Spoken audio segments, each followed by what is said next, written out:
La parole est à Monsieur Loïc Hervé pour l'Union centriste pour une durée de 8 minutes.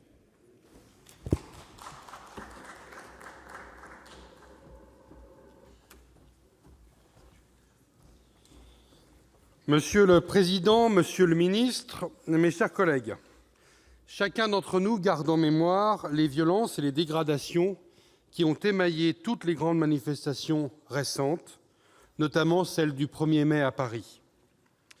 Les atteintes aux biens sont naturellement inacceptables, mais les atteintes aux personnes le sont encore plus, a fortiori lorsqu'il s'agit de policiers ou de gendarmes.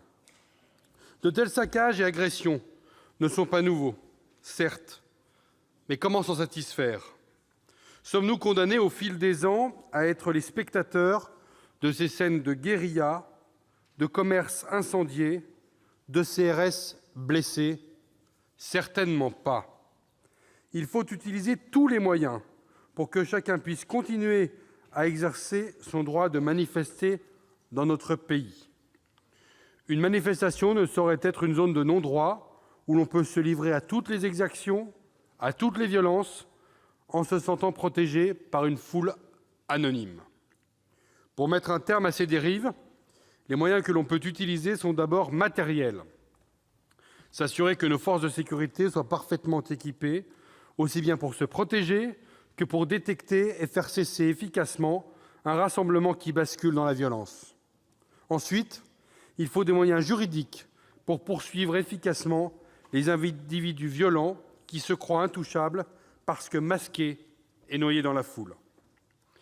Les auteurs de la présente proposition de loi visent ici un objectif bien précis qui appelle une évolution de notre droit.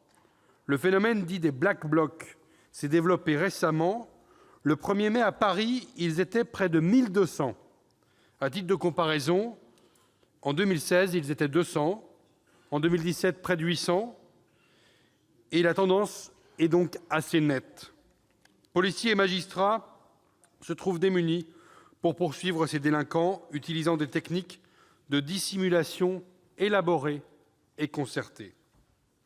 Les Black Blocs forment dans les manifestations des groupes éphémères dont l'objectif est de commettre des actions illégales en formant une foule anonyme non identifiable. Ces individus portent des vêtements noirs ou très sombres et dissimulent leur visage, ce qui rend difficile le travail d'identification ou d'interpellation. Ils s'habillent ainsi au dernier moment et changent immédiatement de tenue une fois les exactions terminées. Voilà pour le constat. Comme l'a rappelé notre rapporteur, le dispositif proposé par la proposition de loi a deux volets, l'un préventif et l'autre répressif. Nous partageons cette démarche globale consistant à donner de nouveaux instruments à l'autorité administrative, avec par exemple les fouilles préventives, et à créer des dispositions pénales qui tendent à sanctionner plus sévèrement les auteurs de violences et de dégradations dans les manifestations. L'un des outils retenus par la proposition de loi existait déjà dans notre droit. Le texte que nous examinons aujourd'hui ne crée pas le fait pour une personne au sein d'une manifestation de dissimuler volontairement son visage afin de ne pas être identifié. Cette infraction existe depuis 2009, mais il s'agit de lui donner une toute autre portée, puisque le texte fait de cette simple contravention un délit passible d'une peine d'1 an d'emprisonnement et de 15 000 € d'amende. D'un point de vue opérationnel, passer de la contravention au délit, quelle différence concrète pourraient dire certains? La modification a une conséquence immédiate, puisqu'elle rend possible l'interpellation et le placement en garde à vue des auteurs de l'infraction, ce qui n'est pas possible aujourd'hui. L'intérêt est donc évident. Particulièrement attentif à toutes les modifications législatives relatives aux fichiers, je siège à la CNIL, j'ai analysé avec attention les dispositions de l'article 3 de la proposition de loi qui a pour objet d'autoriser la création d'un traitement de données à caractère personnel destiné à répertorier les mesures d'interdiction individuelle de manifester, autrement dit, un nouveau fichier de police.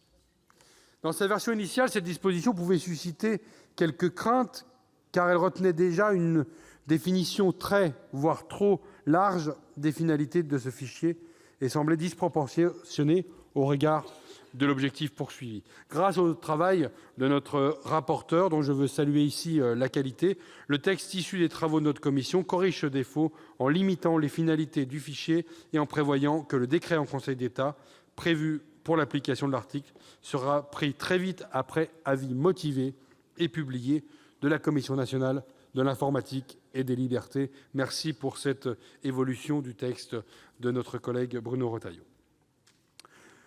Le groupe Union Centriste partage d'ailleurs la volonté exprimée par le rapporteur d'assurer, pour l'ensemble du texte, une conciliation équilibrée entre la prévention des atteintes à l'ordre public et la protection des droits et libertés constitutionnellement garantis. Nous saluons ainsi les modifications introduites en commission, apportant un certain nombre de garanties supplémentaires. Ne soyons pas naïfs, cette proposition de loi ne permettra pas d'éradiquer toutes les formes de violence lors des manifestations, mais elle permet de mettre hors d'état de nuire les individus les plus violents et dangereux si elle permet de limiter les dégradations ou les agressions dont sont victimes policiers et gendarmes chargés d'assurer le maintien de l'ordre. Alors oui, ce texte est utile. Convaincu que cette proposition de loi n'est ni une atteinte insupportable à la liberté de manifester, ni une loi inapplicable, comme certains collègues l'ont indiqué en commission, les collègues de l'Union centriste la voteront. Je vous remercie.